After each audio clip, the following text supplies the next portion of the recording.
नमस्कार, मैं हूं विकास चंद्र। अब लोकसभा चुनाव की घोषणा कभी भी चुनाव आयोग के द्वारा की जा सकती है, क्योंकि जो 2 रिक्त पद थे चुनाव आयुक्त के, अब उसे भर दिए गए हैं। आज प्रधानमंत्री नरेंद्र मोदी की अध्यक्षता में हुई चयन समिति की बैठक में 2 नामों के ऊपर मुहर लगा दिया गया। प्रधानमंत्री आवास पर हुई इस बैठक में केंद्रीय गृह मंत्री अमित शाह और नेता प्रतिपक्ष अधीर रंजन चौधरी मौजूद थे। हालांकि अधीर रंजन चौधरी ने जिन नामों का चयन सरकार के द्वारा किया गया उसका विरोध किया। बैठक के दरमियान उन्होंने अपना डिसेंट नोट लगा दिया और बाहर निकलकर बैठक से उन्होंने कहा कि वो सरकार के इस काम से, सरकार ने जिन नामों का चयन किया है उससे वो संतुष्ट नहीं है। जो चुनाव की प्रक्रिया सरकार के द्वारा अपनाया गया वो ठीक नहीं है। सरकार ने अपने फेवरेट अधिकारियों को चुना है। जो दोनों अधिकारी जो चुने गए हैं चुनाव आयुक्त के लिए, वो दोनों उनके चॉइस के हैं, लिहाजा वो हम विरोध करते हैं। तो बाहर निकल करके अधीर रंजन चौधरी ने अपनी बात रखी और कहा कि उन्हें पहले नाम नहीं दिया गया और चयन की जो प्रक्रिया है उसको पूरी तरीके से पालन नहीं किया गया। उन्होंने कहा कि रात में 212 अधिकारियों के नाम उन्हें सौंप दिए गए और जब वो बैठक के लिए गए तो 6 नाम सामने रखे गए और वो 6 नाम पर विचार करने के लिए उन्हें महज 10 मिनट का समय दिया गया। लिहाजा वो समझ नहीं पाए जो कौन से अधिकारी अच्छे हैं, बेहतर हैं, जिन्हें चुनाव आयुक्त बनाया जाए तो देश में निष्पक्ष चुनाव हो। तो उनकी कई सारी बातें अपनी थी। जो जब चयन की प्रक्रिया खत्म हुई, बैठक से बाहर आए तो उन्होंने अपनी बात रखी। लेकिन ज्ञानेश कुमार और सुखबीर सिंह संधू का चयन हुआ है। अब ये दोनों लोग देश के नए चुनाव आयुक्त नियुक्त किए गए हैं, क्योंकि सरकार के ऊपर दोहरे ढंग से दबाव पड़ रहा था। क्योंकि एक तो चुनाव आयुक्त का पद खाली होने की वजह से चुनाव की घोषणा में विलंब हो रहा था और लगातार विपक्षी पार्टियों की तरफ से आरोप लगाए जा रहे थे कि आखिर नियुक्ति में सरकार विलंब क्यों कर रही है, देरी क्यों कर रही है, अब जबकि लोकसभा के चुनाव होने हैं और 10 मार्च तक अधिसूचना जारी हो जाने चाहिए थे। लेकिन वो अधिसूचना अभी तक जारी नहीं हो सका क्योंकि पद ही खाली था। और ये 2 पद जो थे वो रिक्त हुए थे, एक इस्तीफे की वजह से और एक रिटायर हो जाने की वजह से। अनूप चंद्र जो चुनाव आयुक्त थे वो फरवरी माह में रिटायर कर गए, तो एक पद वो खाली था। दूसरे मार्च के महीने में अरुण गोयल ने इस्तीफा दे दिया तो वो पद खाली हो गया था।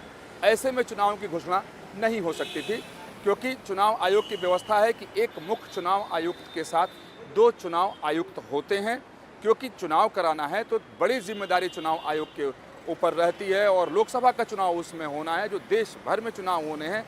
तो ऐसे में बहुत दिनों तक इस पद को रिक्त नहीं रखा जा सकता था। लिहाजा प्रधानमंत्री नरेंद्र मोदी भी इसको लेकर के लगातार प्रयास कर रहे थे कि हो जाए। इसके लिए सर्च कमेटी बनाई गई थी और देश के कानून मंत्री अर्जुन राम मेघवाल की अध्यक्षता में वो सर्च कमेटी थी और उन्होंने सर्च करके 212 अधिकारियों के नाम को छांटा था और उसमें से 6 लोगों के नाम को फिर छांटा गया और 6 लोगों के नाम को समिति की बैठक में रखा गया, जिसमें से 2 नाम का चयन किया गया। जिस पर मैंने पहले बताया कि अधीर रंजन चौधरी अपना एतराज़ जता चुके हैं, अपना डिसेंट नोट लगा चुके हैं। लेकिन देश को अब 2 नया चुनाव आयुक्त मिल गया है और अब लोकसभा चुनाव की घोषणा कभी भी हो सकती है, क्योंकि वक्त निकलता चला जा रहा है। क्योंकि 10 मार्च से लेकर के अगर आज तक की बात कहें तो राजनीतिक दलों के द्वारा आरोप लगाया जा रहा है कि यह विलंब क्यों सरकार कर रही है। तो अब वो विलंब खत्म हो गया है, 2 लोग नियुक्त हो चुके हैं।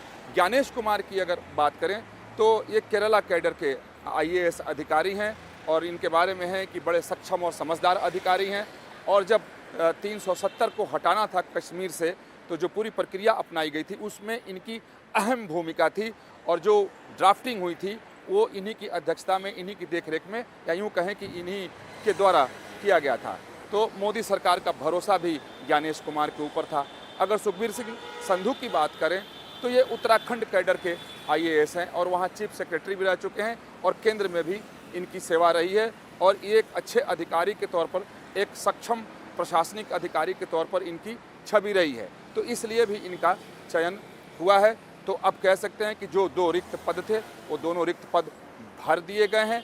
अब कभी भी देश में लोकसभा चुनाव की घोषणा हो सकती है। लेकिन जैसे जब इस्तीफा हुआ था अरुण गोयल का, तब विपक्षी पार्टियों ने प्रधानमंत्री नरेंद्र मोदी सहित पूरे सरकार पर आरोप लगाए थे कि आखिर ये इस्तीफा क्यों हुआ, आखिर ऐसा क्या दबाव था कि अपने कार्यकाल के पहले ही एक चुनाव आयुक्त ने इस्तीफा दे दिया। और ऐसे वक्त में इस्तीफ़ा दिया है कि जब लोकसभा चुनाव माथे पर है और उसकी घोषणा होनी है। तो तमाम सारी बातें थी, तो लेकिन चुनाव आयुक्तों की नियुक्ति के लिए आज समिति की प्रधानमंत्री नरेंद्र मोदी की अध्यक्षता में हुई समिति ने अंततः फैसला ले लिया। और जो चुनाव आयुक्त की नियुक्ति के लिए जो समिति है उसके बारे में आपको बता दूं कि इसमें प्रधानमंत्री नरेंद्र मोदी की अध्यक्षता वाली ये समिति है। उसमें नेता प्रतिपक्ष को रखा गया है, चाहे जो व्यक्ति भी नेता प्रतिपक्ष हो उसमें शामिल होगा। अभी मौजूदा वक्त में अधीर रंजन चौधरी नेता प्रतिपक्ष हैं, तो उस हिसाब से वो शामिल हुए। और साथ ही जो नियमावली तैयार की गई है उसमें ये कहा गया है कि प्रधानमंत्री किसी एक केंद्रीय मंत्री को उस बैठक में शामिल कर सकते हैं। तो प्रधानमंत्री नरेंद्र मोदी ने उसी हिसाब से केंद्रीय गृह मंत्री अमित शाह को आज बैठक में बुलाया था और बैठक ने फैसला लेकर के 2 नामों पर अब अपनी मुहर लगा दी है। और अब आयोग पूर्ण हो गया है, अब सिर्फ इंतजार है कि घोषणा कब चुनाव आयोग के द्वारा लोकसभा चुनाव की